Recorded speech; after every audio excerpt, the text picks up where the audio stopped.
Yesus sudah langsung berkata begini, Yohanes jangan takut, visiku harus segera engkau sampaikan. Rahasiaku ini akan segera engkau beritahukan. Jangan takut, apapun yang terjadi, jangan takut. Nyawamu sendiri pun kalau hilang, jangan takut. Kenapa? Yang pertama, karena aku adalah yang awal. Lanjut lagi.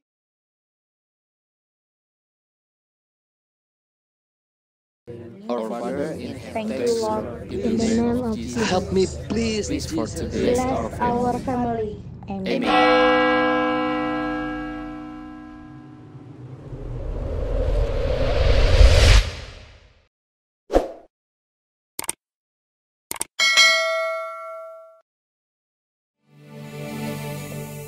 Firman-Mu yang berkuasa yang mampu menguatkan, menghiburkan kami. Itu sebabnya kami butuh firman-Mu. Kami melihat situasi dan kondisi bangsa kami, dunia ini yang tidak menentu. Hanya firman-Mu yang tidak pernah berubah dahulu, sekarang sampai selama-lamanya. Itu sebabnya kami tundukkan hati kami siapkan hati kami untuk mendengar firman-Mu yang berkuasa. Yang akan menguatkan kami, menghiburkan kami, meneguhkan kami, bahkan menegur kami ketika kami melenceng dari jalan-jalan-Mu ya Bapa. Sehingga hari ini kami kembali dikuatkan, dihiburkan, dan kami terus berjalan bersama dengan Engkau. Kuat kuasa roh Allah ada pada kami Tuhan. Hikmat pengertian dari Tuhan ada pada setiap kami. Terima kasih Tuhan, terpujilah nama-Mu, dalam nama Yesus Kristus. Kami siap mendengar firman Tuhan, haleluya. Mari bersama katakan, amin. Silakan duduk Bapak Ibu, shalom.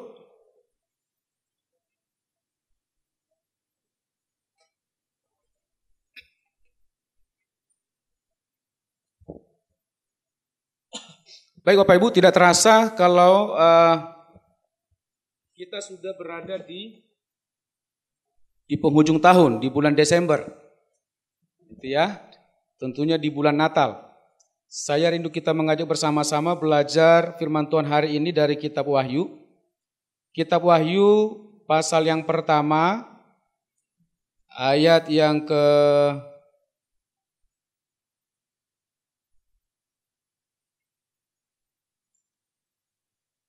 Oke, Wahyu yang pertama ayat 17 dan 18. Perhatikan Bapak Ibu, di sini tema khotbahnya adalah jangan takut. Saya sengaja ambil gambar ini, salah satu gambaran dari kehidupan kita saat ini. Kisah ini adalah di mana kisah Daud sedang berhadapan dengan Goliat, gitu ya. Tentunya kita semua tahu bagaimana perjuangan Daud dan bagaimana kehidupan Goliat pada waktu itu, yang Alkitab mencatat bahwa Goliat lebih besar daripada Daud, betul? Dan yang kedua, ternyata Goliat menghadapi bangsa Israel yang diwakili oleh Daud dengan perlengkapan senjata perang yang sangat lengkap. Sementara Daud manusia biasa yang masih muda belia hanya mengandalkan ketapel. Kita tahu bersama akhir dari ceritanya, akhir dari kisah pertandingan mereka, ternyata Tuhan memberikan kemenangan yang besar buat bangsa Israel melalui Daud hanya dengan ketapel, satu batu, betul? Dari gambar ini, dari kisah Yakub, kisah Daud ini kita bisa menarik kesimpulan begini. Ternyata masalah sebesar apapun kalau kita bersama dengan Tuhan pasti kita bisa dapat lalui bersama-sama.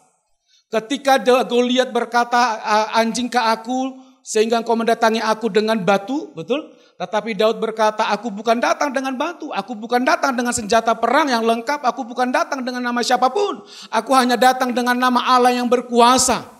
Kalau Tuhan mengizinkan hari ini pun, Tuhan mampu menyerahkan engkau kepada bangsa Israel. Ternyata memang betul, dan Daud dengan hikmat dari Tuhan tentunya ketika Daud bersekutu sama Tuhan, ketika Daud mengandalkan Tuhan, ketika Daud menyerahkan pergumulan yang besar pada waktu itu kepada Tuhan, Tuhan menuntun langkah, Tuhan menuntun tangan Daud. Melemparkan sebuah batu kecil lewat ketapelnya tepat di atas kepalanya. Betul Bapak Ibu? Saya pernah mendengarkan kisah ini begini tentang Goliat ini. Goliat ini kan pakai ketopong keselamatan, betul? Kalau kita memperhatikan dalam dunia perang zaman dulu itu kan Alkitab mengatakan bahwa batu yang dilemparkan oleh Daud tepat di jidat, betul? Dalam ketopong keselamatan itu sebenarnya masih ada penutup sampai di sini, sampai di hidung, betul ya?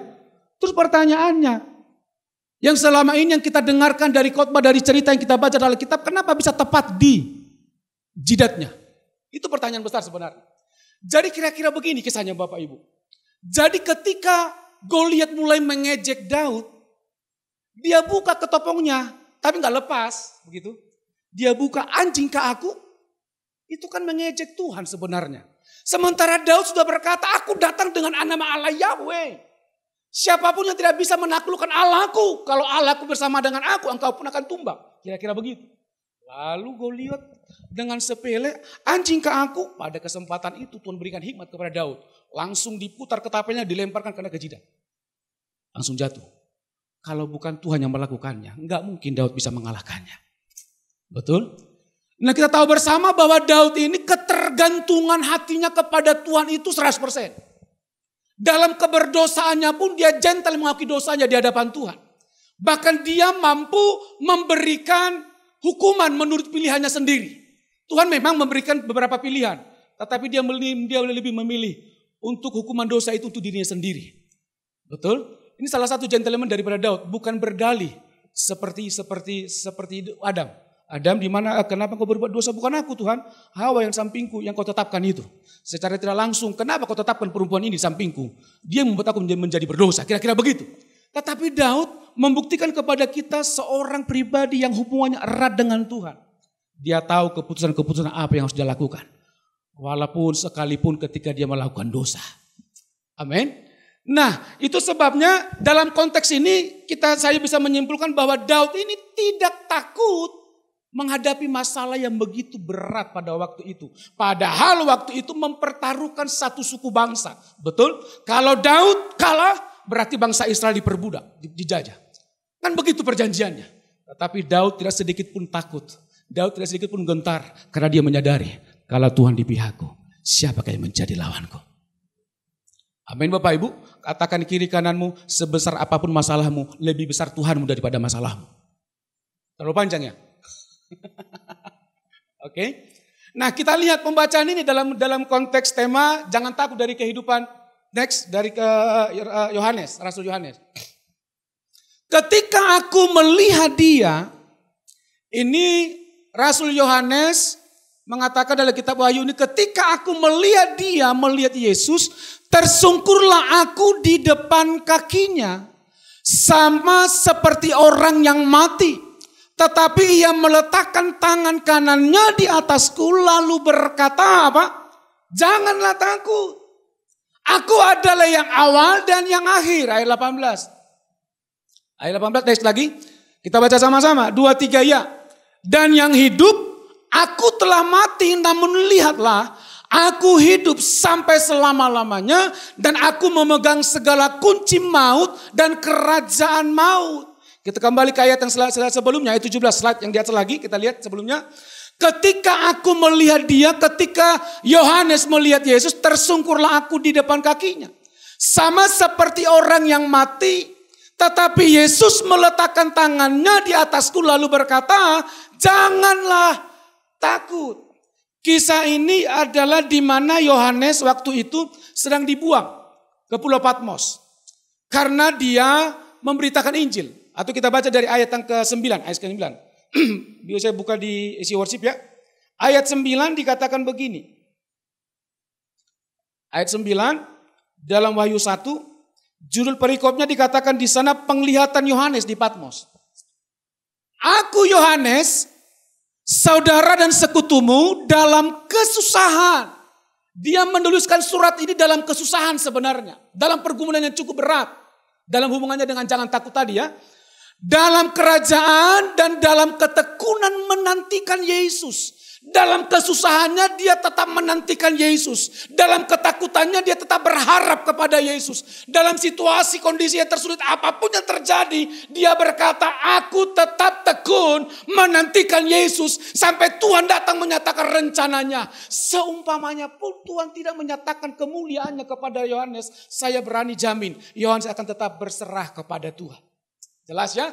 Aku Yohanes, saudara dan sekutumu dalam kesusahan, dalam kerajaan dan dalam ketekunan menantikan Yesus, berada di pulau yang bernama Patmos oleh karena firman Allah. Yohanes berada di pulau Patmos, Yohanes dibuang ke pulau Patmos karena siapa? Karena firman Allah, karena kebenaran Tuhan.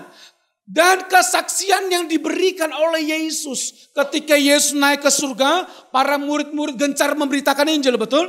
Sebagian besar bahkan semua murid-murid ditangkap. Ada yang disalib terbalik dan lain sebagainya. Ternyata Yohanes ini dalam pembuangan, dia sedang menanti-nantikan hari penghukuman itu tiba. Dan dia tidak menyia-nyiakan waktu yang ada. Walaupun dia dalam pembuangan, dia tidak pernah menyesali perbuatannya. Karena kesungguhan hatinya memberitakan Injil. Ketika dia terbuang, menghitung hari-hari dia akan dibunuh. Dia tetap berharap kepada Tuhan, dia tetap berserah kepada Tuhan. Dan dalam kitab Wahyu ini, Pak Yohanes di Pulau Patmos berdoa. Senantiasa berdoa, bertekun, berseru kepada Allah. Meminta kehendak Tuhan, menyatakan rencananya. Dia terus berseru kepada Tuhan.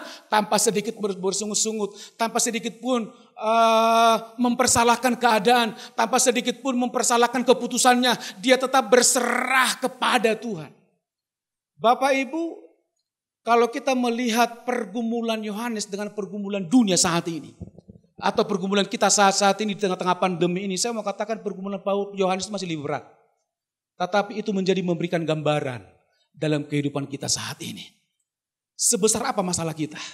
Ekonomikah, pasangan hidupkah, keturunan ilahikah, jodohkah dan lain sebagainya. Kita perlu belajar dari kehidupan Yohanes. Di tengah-tengah situasi yang tersulit sekalipun. Dia berkata, dia tetap tekun menantikan Yesus. Amin. Dia tetap menantikan Yesus. Nyawanya dia tidak hiraukan lagi. Yang penting dia bisa bertemu dengan Tuhan setiap hari. Berhadapan muka dengan Tuhan setiap saat. Ternyata apa yang terjadi? Kita lihat ayat yang 10. Lanjut ayat selanjutnya. Pada hari Tuhan, aku dikuasai oleh Roh. Dan aku mendengar dari belakangku suatu suara yang nyaring seperti bunyi sangkakala. Di dalam persekutuannya dengan Tuhan, di dalam doa-doanya kepada Tuhan berhari-hari, ternyata Tuhan berbicara kepada Yohanes. Dia mendengarkan suara nyaring seperti bunyi sangkakala. Pada hari Tuhan artinya ketika Tuhan menjumpainya. Ketika Tuhan menyatakan kemuliaannya. Menjumpai Patmos dalam kesendiriannya dengan Tuhan. Ayat selanjutnya, ayat 11. Ayat yang ke-11 katanya, apa yang kau lihat? Tuliskanlah di dalam sebuah kitab dan kirimkanlah kepada ketujuh jemaat ini. Ke Efesus, ke Smyrna, ke Pergamus, ke Tiatira, ke Sardis, ke Philadelphia dan ke Laodikia. Lanjut. Ayat 12. Ternyata ketika Tuhan datang menyatakan kemuliaannya kepada Patmos, ternyata masih ada rahasia sorga yang dunia belum tahu dan harus segera diberitahukan kepada 7 jemaat di Asia melalui Yohanes, gitu ya. Ternyata ada pesan-pesan yang harus segera disampaikan kepada 7 jemaat yang ada di Asia. Berarti kalau Tuhan sedang memberitahukan satu pesan, berarti hal yang sangat urgent. Betul Bapak Ibu? Dan itu diberikan kepada Yohanes. Itu pun ketika Yohanes sendirian dengan Tuhan. Di dalam doa-doa lah sering sekali Tuhan menyingkapkan hal-hal yang baru. Amin. Di dalam hadirat Tuhan lah Tuhan menyatakan visi-visi yang baru. Di hadirat Tuhan lah Tuhan menyatakan rencana-rencana Tuhan tahun depan. 2 tahun yang akan datang, 10 tahun yang akan datang. Bahkan sampai Tuhan datang pada kali yang kedua. Justru di tengah situasi goncangan yang besar dalam kehidupan Yohanes. Dia merelakan dirinya berlutut di hadapan Tuhan. Mencari kehendak Tuhan. Ketika Tuhan berkenan ditemui, Tuhan menyatakan rencananya. Di detik-detik nafas yang terakhir, Tuhan masih memberikan kesempatan kepada Yohanes untuk memberikan visi yang besar kepada seluruh dunia. Secara khusus kepada 7 jemaat yang ada di Asia. Ayat 12. Apa yang terjadi ketika dia mendengar? Ternyata Yohanes juga sedikit penasaran, lalu aku berpaling untuk melihat suara yang berbicara kepadaku. Dan setelah aku berpaling, tampaklah kepadaku 7 kaki dian dari emas. Lanjut lagi, ayat 13. Ayat yang ke-13. Oke, ayat yang ke-13 dikatakan di sini. Dan di tengah-tengah kaki dian itu ada seorang serupa anak manusia. berpakaian jubah yang panjangnya sampai di kaki, dan dadanya berlilitkan ikat pinggang dari emas. Ayat 14. Kepada kepala dan rambutnya putih bagaikan bulu yang putih metah, dan matanya bagaikan nyala api. Ayat yang ke-15. Dan kakinya mengkilap bagaikan tembaga membara di dalam perapian. Suaranya bagaikan desau air bah. Ayat 16. Dan di tangan kanannya ia memegang 7 bintang. Dan dari dalam mulutnya keluar sebilah pedang tajam bermata 2. Dan wajahnya bersinar-sinar bagaikan matahari yang terik. Di awal Yesus hanya menyampaikan pesannya, berbicara dari belakangnya. Dia penasaran, dia lihat ke belakang. Dia melihat sosok yang kudus, yang mulia, yaitu pribadi Kristus Yesus Tuhan sendiri. Dia langsung mengunjungi Yohanes secara langsung pada waktu itu. Ketika Yohanes melihatnya di ayat yang ke-16, ayat yang ke-17 dikatakan begini. Dalam ayat yang ke-17, ketika Yohanes melihat secara langsung seperti itu, ketika aku melihat dia, tersungkurlah aku di depan kakinya. Sama seperti orang yang mati. Tetapi Yesus meletakkan tangan kanannya di atasku. Lalu berkata apa? Jangan takut. Kenapa Tuhan berkata kepada Yohanes jangan takut? Padahal secara tertulis Yohanes tidak dituliskan bahwa Yohanes takut. Tetapi Yesus tahu sebenarnya ketika Yohanes berjumpa pribadi dengan pribadi, bertemu muka dengan Tuhan, Yesus tahu bahwa Yohanes sedang takut. Tetapi ketakutan yang sedang ada dalam hati dan pikiran Yohanes bukanlah ketakutan seperti yang dialami manusia pada umumnya. Betul? Ketakutan yang dihadapi Yohanes bukan makan dan minum. Ketakutan yang dihadapi Yohanes pada waktu itu bukan masalah sakit penyakit, pergumulan yang lain, bukan. Tetapi ketakutan yang dihadapi oleh Yohanes adalah bagi pemahaman mereka pada zaman dulu, ketika bertemu muka dengan Tuhan, pasti mati hukumnya. Padahal itu Allahnya, dia itu Tuhannya, itu yang dia sembah. Tetapi dia takut, ketakutan itu yang melanda seluruh hidup. Itu sebabnya Tuhan berkata apa? Jangan takut. Aku adalah yang awal dan yang akhir. Ayat 18. Ayat 18 dikatakan, dan yang hidup. Aku telah mati namun lihatlah, aku hidup sampai selama-lamanya. Dan aku memegang segala kunci maut dan kerajaan maut. Penekanan penting dari pasal pertama ini adalah di mana Yesus mau memberikan nasihat kepada 7 jemaat yang ada di Asia pada waktu itu. Yang ada di Smyrna, di Efesus, di Pergamus dan sebagainya.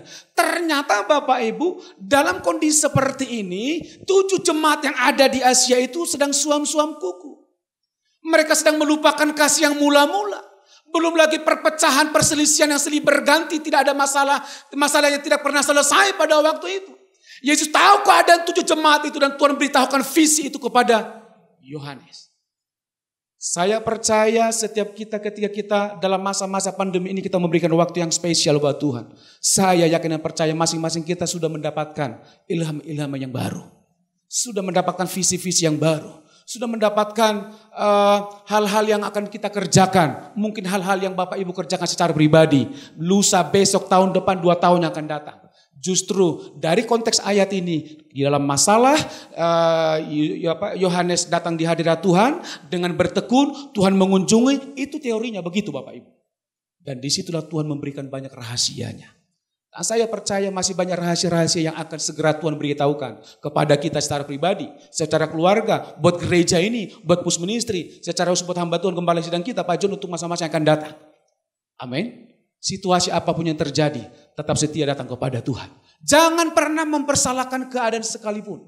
Apapun yang terjadi, tekun menantikan Tuhan. Amin.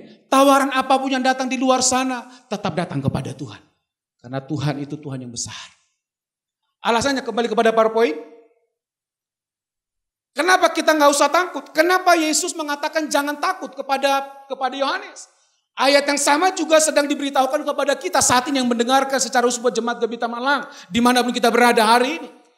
Dari tengah-tengah pandemi, di tengah-tengah goncangan yang hebat, belum lagi dunia situasi politik di bangsa kita sedang tidak menentu hari-hari ini, betul?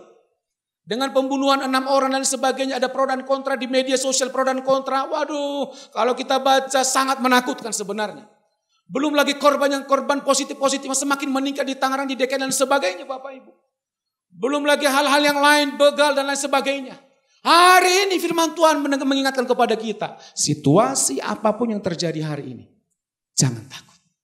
Katakan kiri kanan dan tunjukkan, nggak usah bersentuhan, tunjukkan, jangan kau takut ya. Gitu. Haleluya. Haleluya. Oke. Kenapa jangan takut? Kalau Tuhan berkata di dalam ayat yang ke-17 ini, ketika aku melihat dia tersungkur laku depan kakinya, sama seperti orang yang mati. Tetapi ia meletakkan tangannya di atasku lalu berkata, janganlah takut, jangan takut. Itu kata seru kepada poin. Kenapa jangan takut? Kalimat yang selanjutnya, kata yang selanjutnya diucapkan Tuhan adalah dalam ayat ke-17 ini dikatakan, aku adalah yang awal. Yesus sudah langsung berkata begini, Yohanes jangan takut, visiku harus segera engkau sampaikan. Rahasiaku ini akan segera engkau beritahukan. Jangan takut, apapun yang terjadi, jangan takut. Nyawamu sendiri pun kalau hilang, jangan takut. Kenapa? Yang pertama, karena aku adalah yang awal. Lanjut lagi. Yang awal artinya bahwa sebelum dunia ini memiliki makna begini. Sebelum dunia ini ada, Tuhan sudah ada. Betul? Bahkan dalam kisah penciptaan pun justru Tuhan yang menciptakan dunia. Dunia itu dulu belum berbentuk apa-apa, Tuhan bentuk dunia bulat, betul? Hari pertama diciptakan, hari kedua, hari ketiga, hari keempat, hari kelima. Artinya sampai 5 hari Tuhan masih menciptakan muka bumi, Tuhan masih menciptakan terang, Tuhan masih menciptakan ikan-ikan, Tuhan masih menciptakan tumbuh-tumbuhan. Artinya tidak ada satu tumbuhan, satu benda apapun di muka bumi ini yang tidak diciptakan oleh Tuhan. Artinya begini Bapak Ibu. Segala sesuatu yang ada di muka bumi ini adalah kendali Tuhan. Terus siapa yang berani melawan Tuhan? Alkitab berkata kalau Tuhan di pihak kita, siapa yang menjadi lawan kita? Amin Bapak Ibu. Bahkan Tuhan menciptakan Adam dan Hawa.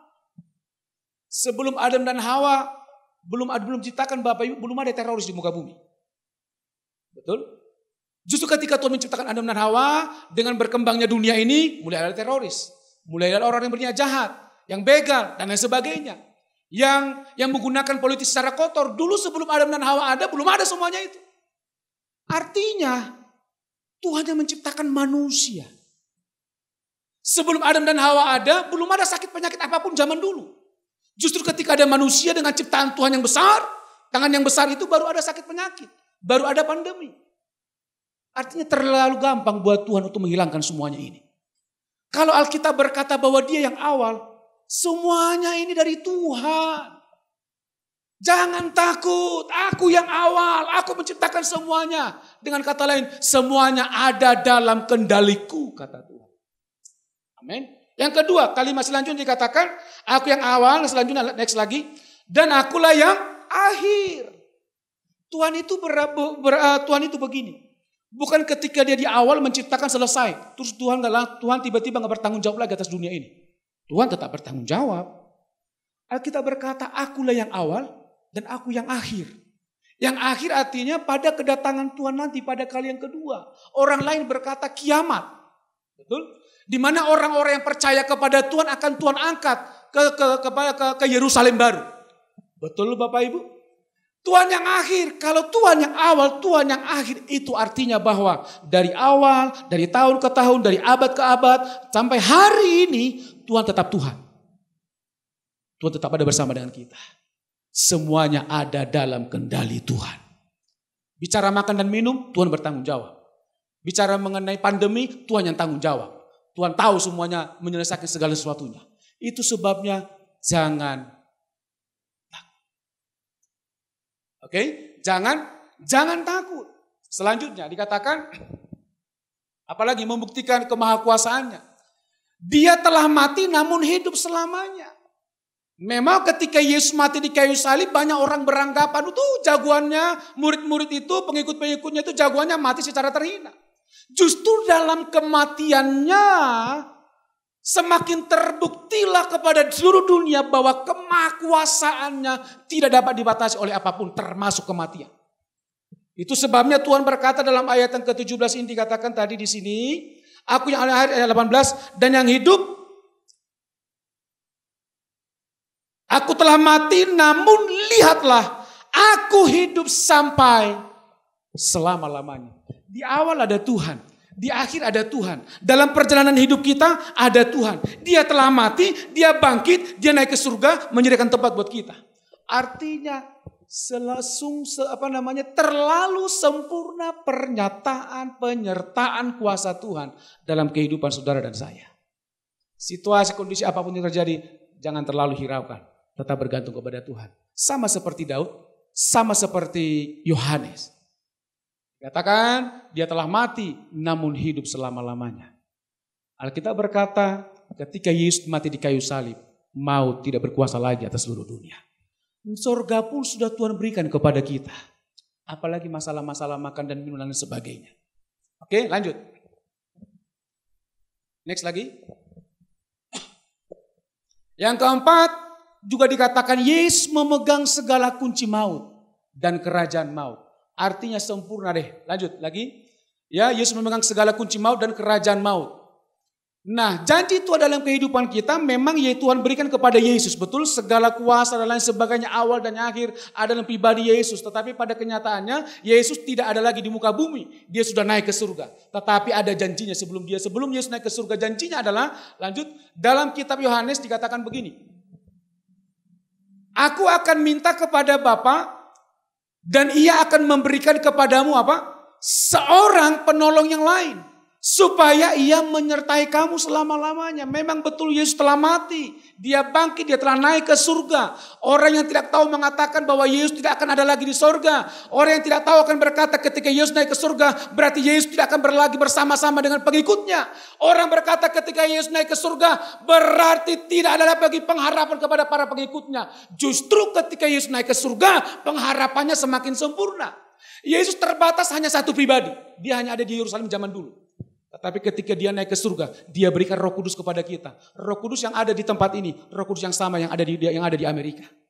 Amin. Kemahakuasaannya tidak terbatas dan dia ada bersama-sama dengan kita. Lanjut.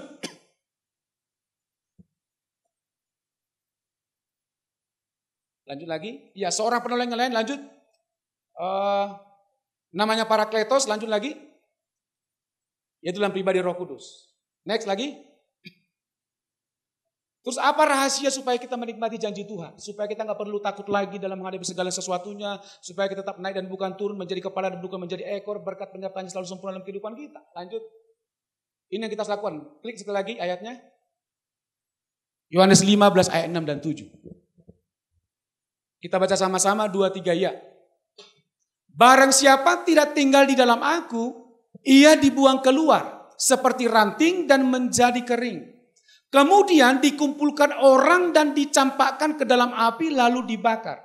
Jikalau kamu tinggal dalam aku dan firmanku tinggal di dalam kamu, mintalah apa saja yang kamu kehendaki dan kamu akan menerimanya. Tidak ada alasan lain Bapak Ibu. Kita harus tinggal dalam firman Tuhan dan firman Tuhan tinggal dalam kita. Doa dan firman Tuhan bersekutu dengan Tuhan setiap saat. Itulah rahasianya kita menikmati janji Tuhan.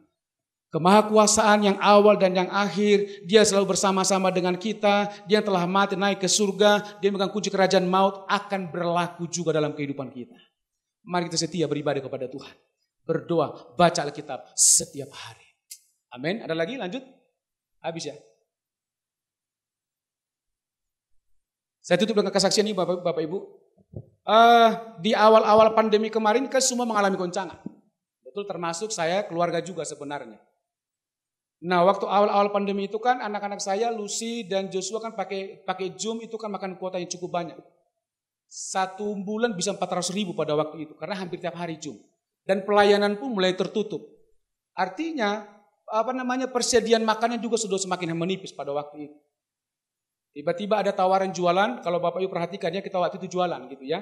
Sebenarnya hati nurani saya secara pribadi pun sebenarnya bertolak belakang. Masa kita jualan kondisi begini, kita yang sering ajarkan jemaat dalam kondisi apapun harus berdoa dan berdoa berseru kepada Tuhan. Tapi istri saya bilang begini, Daripada kita meminta-minta kepada orang, daripada kita meminta-minta kepada jemaat, malu kita. Gak apa-apa kita usaha, toh kita berdoa juga. Iya betul. Awal-awal sebenarnya kita diskusi di rumah itu sedikit agak alot begitu ya. Saya bilang gak usah, kita doa saja. Istri saya bilang begini, Tuhan berikan potensi kepada kita, Tuhan berikan akal kepada kita. Bagaimana caranya mempertahankan kehidupan ini. Bagaimana supaya kita makan dan minum, uang sekolah anak dan lain sebagainya. Saya bilang gak apa-apa, yang penting ketika kita berdoa Tuhan pasti cukupkan. Istri saya makin keras juga. Saya gak masuk logika saya begitu. Ya kita harus berbuat sesuatu, berjualan gitu. Saya pikir begini, kalau saya keras, ya ribut jadinya. Terus saya ingat begini, waktu kami baru-baru pindah ke sini Bapak Ibu, mungkin Bapak Ibu masih ingat ya. Waktu itu kan kami dari Binjai ada pegang sejumlah uang. Tapi dengan daftar Jojo ke sekolah, biaya hidup dan sebagainya, sewa rumah dan sebagainya, hanya kurang lebih 6 bulan habis semuanya.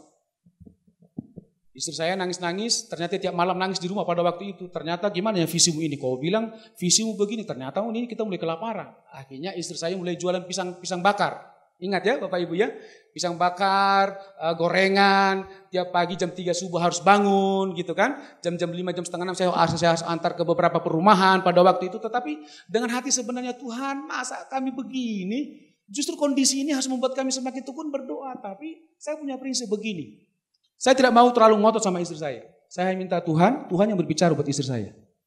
Akan visi yang sudah Tuhan siapkan dalam kehidupan kami ke depan ini. Hanya berjalan 1 bulan kalau tidak salah. Kalau misal pas lagi goreng, bangun jam 4 pagi bangun. Oke bangun, tapi dalam hati Tuhan bicara sama istriku ini. Cepat-cepatlah kau bicara Tuhan, gitu kan. Semakin banyak berdoa, semakin banyak rahasia Tuhan disingkapkan, gitu kan Bapak Ibu ya. Sambil digoreng, senyum-senyum. Antar nanti apa? Iya nanti saya antar ke sana. Tenang saja di hati. Tuhan, coba cepatlah bicara sama istriku ini. Gitu Bapak Ibu. Singkat cerita, 1 bulan berlalu, apa yang terjadi? Tiba-tiba jam 4 pagi atau jam 5 pagi kalau tidak salah. Tiba-tiba dia bilang si Tuhan bicara di hatinya. Engkau adalah hambaku, kau bukan hamba manusia. Wah, kalau Tuhan sudah bicara, semuanya aman Bapak Ibu. Tidak ada konflik, tidak ada kebencian, tidak sakit hati. Dilemparkan sendok, bang, itu dia ambil gitar, dia nyanyi, kita doa, ayo doa, Tuhan ampuni aku Tuhan. Gitu. Ampuni aku Tuhan, ampuni aku Tuhan. Gitu. Berdoa, akhirnya mulai berpuasa, mulai tinggalkan, dari situlah mulai Tuhan bukakan pelayanan. Memang waktu itu ketika seperti itu, beberapa hari kemudian berpuasa 3 hari 3 malam. Waktu itu kita masih tidur di rumah Pak John ya, yang di belakang ini sebelum mereka tempati. Kita doa di situ, kadang di gereja, 3 hari 3 malam, dalam 1 bulan bisa 2 kali. Tuhan cari Tuhan. Banyak hal yang Tuhan singkapkan, banyak rahasia yang Tuhan singkapkan. Dan karunia-karunia juga semakin Tuhan pertajam waktu itu. Sehingga cerita mulai terbukalah pelayanan. Waktu itu ke Panaruk, ke beberapa perusahaan dan lain sebagainya. Wah, waktu itu benar-benar firman Tuhan ini benar-benar digenapi. Dan kami masuk dalam firman Tuhan ini Bapak Ibu. Nah singkat cerita ternyata dengan berjalannya waktu, tahun ini pandemi. Nah itu sedikit kita agak alot diskusinya di rumah. Jangan, ingat dulu waktu kita pertama datang, saya bilang begitu. Kita mulai jualan, Tuhan bicarakan enggak. Tapi bagaimana nih, uang sudah tidak ada. Kuota harus dibeli, kalau nggak anak-anak nggak bisa belajar. Dalam hati saya Tuhan bicara sama istriku. Saya juga tidak terlalu nyaman dengan jualan-jualan ini. Gitu. Tapi ternyata beberapa bulan Tuhan belum bicara juga kepada istri saya, atau mungkin hatinya menggerakkan hati. Gitu ya. Tapi memang betul Bapak Ibu, dalam jualan itu di luar perkiraan kami. Saya secara pribadi tidak ada latar belakang bisnis dan sebagainya. Kami bisa jualan telur, apalagi buah dan bawang. Itu yang paling menggiurkan pada waktu itu Bapak Ibu. Bawang merah, bawang putih itu bisa habis 200 kilo 1 hari. Coba bayangkan. Di mana orang-orang lagi kesulitan. Ya di hati saya sih senang gitu. Tapi hati kecil saya tak berkata, Tuhan bukan ini panggilan dalam hidup kami. Saya selalu mengajar kepada jemaat dimanapun saya khotbah, bersekutu dengan situasi dan masalah yang terjadi, jangan lari dari panggilan, berseru sama Tuhan, berlutut di hadapan Tuhan. Sampai-sampai memang waktu itu jam 2 kita hampir tidak ada lah secara khusus begitu. Karena jam 6 pagi, jam setengah 6 pagi udah banyak orang nunggu di gerbang. Bu, bawang putih, bawang merah, bu, begitu. Kadang-kadang ada telepon sampai jam 12 malam saya harus masih antar bawang. Gitu ya. Jam 6 pagi, jam setengah 6 pagi sudah banyak orderan lagi. Saya kalau belanja waktu itu kalau bawa mobil kan bisa muat banyak, tapi makan waktu. Macet, belum lagi bakar bensin mahal kan. Saya ambil sepeda motor, saya bisa buat 8 karung. Satu karung itu 20 kilo di sepeda motor. Pokoknya saya susun aja deh gitu. Karena satu hari saya bisa 4 kali belanja pada waktu itu. Secara materi memang berlimpah-limpah, tetapi hati nurani nggak bisa dibohongi. Tuhan, bukan ini panggilan kami. Tuhan tolong bicara kepada istri. Tiba-tiba, ini lagi banyak orderan, antar sana. Siap, antar lagi di jalan. Tuhan, sampai kapan kami begini Tuhan? Begitu. Akhirnya kan tidak melayani jiwa-jiwa lagi. Sementara Yohanes dalam situasi yang terpuruk sekalipun, Tuhan masih mau memberitahukan rahasia-rahasianya kepada Yohanes. Untuk seluruh dunia, bahkan secara khusus 7 jemaat yang ada di Asia. Betul Bapak Ibu? Nah satu kali, satu malam, istri saya mimpi. Ternyata walaupun dalam kondisi kesibukan seperti itu, jam doa yang sudah mulai berkurang. Tapi memang itulah kasih Tuhan ya. Istri saya mimpi, ada tetangga yang santet. Dikirim tanah kuburan di depan rumah. Memang pagi itu kita doa dan semuanya. Tapi betul, 2 hari tidak ada pembeli. Atau nyapu, ada tanah, kayaknya tanah kuburan. Oh dalam mimpi tadi malam ini, ada yang lempar begitu. Disantet tutup. Mulai logika saya berpikir begini, kalau hanya karena santet saya tutup, hina sekali saya pikir. Kan orang akan bisa berkata begini, akan karena kena santet, kalau nggak kena santet kamu kan tetap aja jalan gitu. Kita berpuasa juga, oke lah berpuasa 1 harian 2 harian karena nggak ada orderan, kita puasa pokoknya santet apa musuh dalam nama Yesus. Selesai, besoknya tiba-tiba telepon datang, Bu, Pak, saya pesan bawang 200 kilo, begitu. Mantap gitu kan, dalam pikiran hati nurani Tuhan sampai kapan ini Tuhan gitu ya. belanja lagi. Satu kali Tuhan bicara kepada istri saya, udah cukup anakku, udah cukup sekian, layanilah aku. Memang pas bertepatan ngomong begitu langsung mulai waktu itu PSBB transisi. Mulai ada kelonggaran. Nah dari situ kita mulai banyak berdoa, berpuasa. Kita mulai kurangin bawang nggak lagi, buah masih, telur nggak ada lagi, mulai kurangin. Semakin kita berdoa, berpuasa, semakin banyak hal yang Tuhan sikapkan. Dalam penglihatan, ternyata Tuhan mulai bawa ini. Akhirnya kita ambil keputusan, stop jualan. Nah waktu itu saya sama istri saya 2 minggu berturut-turut diundang melayani melalui Zoom di GBI Wakatobi yang ada di Sulawesi Tenggara. Istri saya minggu keberapa, saya lupa, minggu kedua kalau tidak salah, dia khotbah minggu 3 saya. Nah ternyata waktu istri saya habis khotbah, dalam khotbahnya disampaikan ada satu orang yang ada masalah dan sebagainya lah. Ternyata itu menjadi mereka respon dengan baik, akhirnya mereka tawarkan untuk buat seminar okultisme waktu itu. Baik benar, saya pembicaranya waktu itu. Dan ternyata dia undang dari Jerman, dia undang dari Malaysia ada, dari Singapura ada, dari beberapa pulau di Indonesia juga ada, bahkan dari Kuching Sarawak juga ada. Saya sampaikan, saya nggak kenal mereka, yang penting saya sampaikan materi. Ternyata setelah selesai materi, tiba-tiba orang dari Jerman ini, yang orang Malaysia sih, orang Sarawak menikah sama orang Spanyol, orang India yang berkewarganegaraan Spanyol dan tinggal di Jerman. Dia setelah selesai dia tiba-tiba ngomong, kebetulan dia masih bisa bahasa Melayu, komunikasi kita masih nyambung. Dan Pak, suami saya begini, istri saya begini. Oke nanti ya kita cari waktu ya, karena kan nggak enak, karena itu kan jemaatnya mereka, itu kan etikanya begitu. Tiba-tiba orang yang dari Jerman ini langsung ngomong ke gembalanya, Bu, pastor, tolong dong minta nomor handphone Pak Pendeta, saya harus doakan. Ternyata di luar pengetahuan kami, dia kasih ternyata besok paginya di WA. Tolonglah Bu, sekarang lah Bu. Memang waktu itu masih ada jualan-jualan buah ya. Nanti deh. Besoknya lagi ditelepon, kapan Bu? Besoknya lagi, ayo Bu. Wah ini kayaknya udah konfirmasi dari Tuhan. Akhirnya kita putuskan tidak lagi jualan. Kita doakanlah mereka. Waktu itu, kan suaminya nggak bisa bahasa Melayu, dia bahasa Inggris. Akhirnya kita ditransitkan dengan istrinya. Nah waktu doa-doa, Tuhan kasih lihat mereka. Ternyata suaminya ini kan orang India. Disantet sama neneknya. Papanya juga menikah sama orang Malaysia, orang Sarawak. Nah neneknya ini gak setuju. Disantet juga papa dan maminya. Di Spanyol. Ternyata setelah dia punya anak menikah lagi sama orang Sarawak. Neneknya gak suka, disantet lagi. Dalam penglihatan itu, Ketika tidur si suaminya ini, rohnya dicabut dari tubuhnya, terangkat begitu. Tapi nggak bisa bergerak kemana-mana. Waktu itu saya sampaikan, kamu pernah mimpi ngalami begini.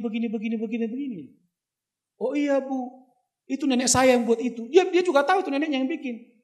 Jadi beberapa hal banyak, dan salah satu persoalan mereka pada waktu itu adalah di ambang pintu perceraian. Mereka baru menikah 2 tahun. Saya udah gak tahan lagi Bu, kata istrinya. Pokoknya saya mau cerai dan lain sebagainya.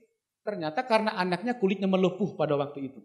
Melepuh, dibawa ke dokter gak sembuh-sembuh. Pengobatan di Jerman kan cukup bagus, tapi ternyata gak sembuh. Tiba-tiba Tuhan, kata istri saya, ada suatu dorongan di hati mengatakan begini.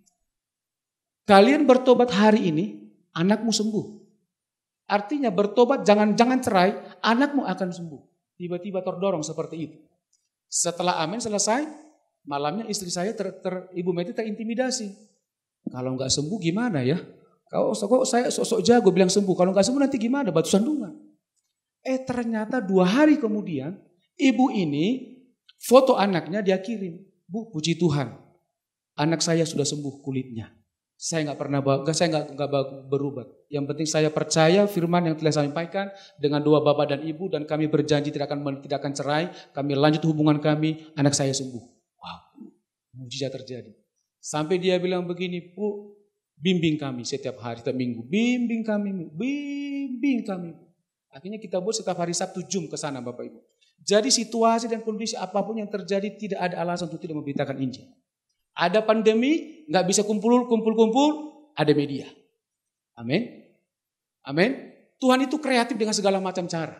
Kan Tuhan yang menciptakan langit dan dunia ini. Tuhan yang mengizinkan pandemi. Tuhan juga berikan solusi untuk saran pemberitaan Injil. Amin Bapak Ibu. Nah terus kita doakan. Nah lagi doa-doa juga ternyata teman kantor daripada suaminya ini, ada juga yang santet. Kami berpikir begini, di Jerman ada juga santet ya. Padahal di antara mereka itu banyak juga yang orang ateis. Tapi dia disantet juga, modelnya seperti ini. Ini beberapa meja dari mejanya Bapak. Dia kerja di bank Eropa. Oh iya Bu, benar Bu. Ya kita doakan lagi. Baru mereka bilang begini, saya rindu beritakan Injil. Oh iya, istri saya bilang, tadi waktu kita berdoa Tuhan kasih lihat Ibu akan beritakan Injil. Ibu kayaknya nanti jadi pendoa ini, bahkan bisa jadi hamba Tuhan nih sama-sama suami. Siap-siap aja. Ternyata dari beberapa bulan yang lalu mereka beritakan Injil ke tetangga. Karena anaknya sembuh dan hubungan mereka suami istri makin harmonis, ini yang terus mereka saksikan. Memang suaminya bilang begini, gak pernah ke gereja kan, Pak bagaimana caranya memberitakan Injil? Diterjemahkan sama istrinya. Saya sungguh mengalami sukacita dari Tuhan ketika didoakan. Bagaimana caranya supaya bisa beritakan Injil ke tetangga Pak? Apa rahasianya? Saya bilang, ya kamu pertama berdoa, yang kedua doakan orang yang sedang akan kamu layani, tetangga-tetangga kah, teman kantor kah dan sebagainya. Yang ketiga, saksikan saja apa yang kamu alami. Ada damai sejahtera kamu alami, anakmu didoakan sembuh, mujizat terjadi. Mereka saksikan. Sabtu yang lalu dia telepon begini di WA istri saya, Bu, hari Sabtu ini ada orang Jerman asli, tetangga saya. Mau didoakan. Gimana ceritanya? Pokoknya setiap hari saya beritakan Injil, Bu. Beritakan Injil. Ada beberapa orang yang ateis menolak memang. Oh nggak apa-apa. Tapi memang saya tetap beritakan Injil. Saya ceritakan anak saya sembuh. Ada pendeta dari Indonesia, suami istri doakan. Tiba-tiba si ibu ini bilang begini, berapa kamu bayar pendeta itu? Terus dia tanya ke kami, Bu katanya berapa bayar Bapak dan Ibu? Wah kalau itu kami nggak bisa dibayar Pak. Darah Yesus yang harus membayar kami. Singkat cerita dia mau didoakan. Nah Sabtu yang lalu ketika doa, memang keterbatasan bahasa lah ya. Tapi dalam keterbatasan bahasa pun Tuhan punya cara yang lain untuk menyatakan rencananya. Lagi doa pujian penyembahan, Tuhan kasih penglihatan lagi, sharing lagi, diterjemahkan. Dia bilang begini, Bu, saya lupa siapa namanya itu, Miss apa itu. Udah 60 tahun belum menikah. Ya nggak sebelah, ini ada media. Nah Bu, beberapa tahun yang lalu waktu ibu masih muda, ibu sering sekali dikecewakan oleh beberapa orang. Hatinya ibu itu sangat pahit sekali. Tiba-tiba dia menangis. Betul Pak Bu Pendeta, doakan saya. Nah, waktu kita doakan dan kita bilang nanti minggu depan kita akan doa lagi. Nah, yang orang Sarawak ini tadi yang pertama kita doakan bilang begini, Bu, Ada lagi nih yang antri, ada orang Batak di Jerman, minta didoakan lagi. Tapi sebenarnya masih banyak Bu ini, masih banyak yang mau didoakan.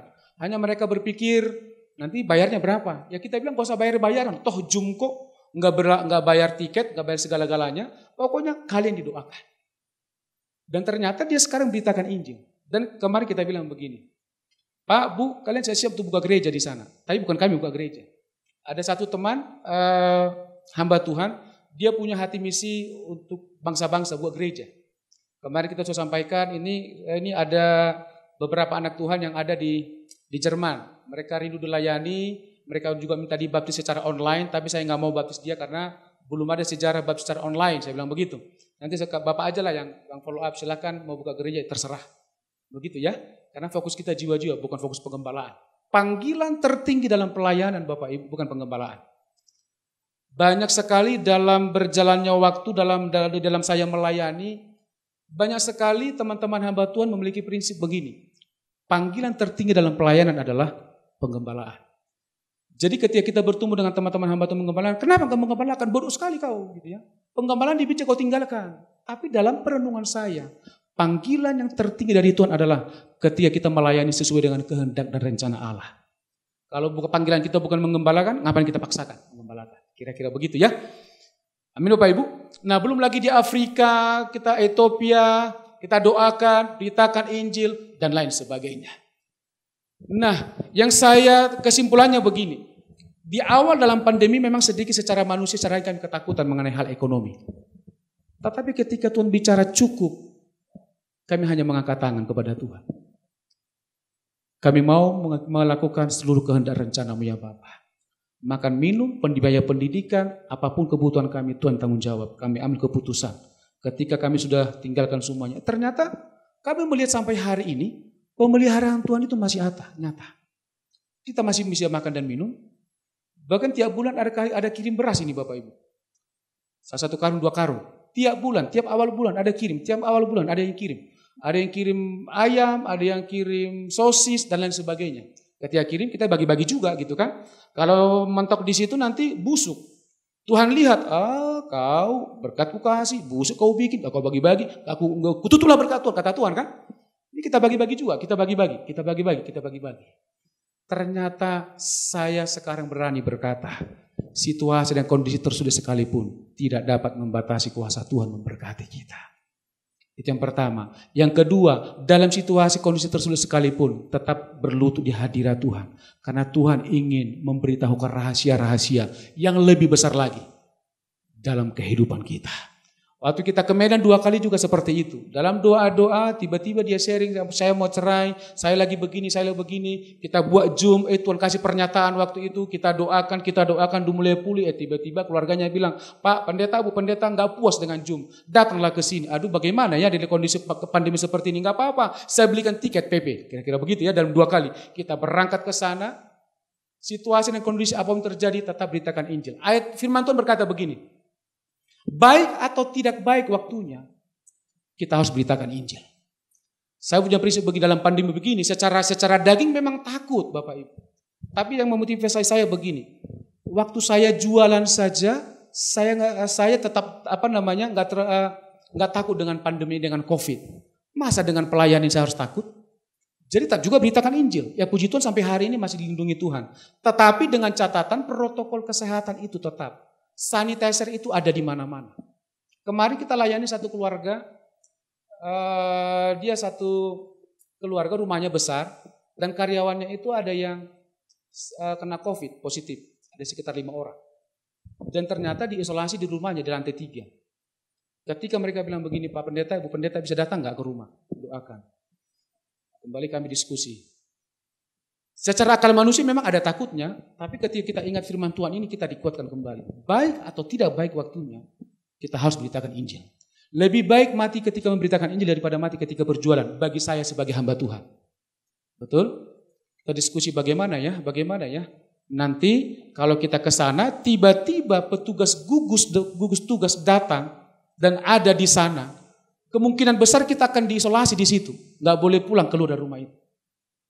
Istri saya bilang begini, nggak usah terlalu takut lah. Iya juga sih, tapi bagaimana caranya? Oke, kita pergi. Beberapa hari yang lalu, sudah 2 kali kita ke sana. Puji Tuhan sampai hari masih terpelihara. Akhirnya memang khotbah pun akhirnya waktu itu sharing tetap juga pakai masker.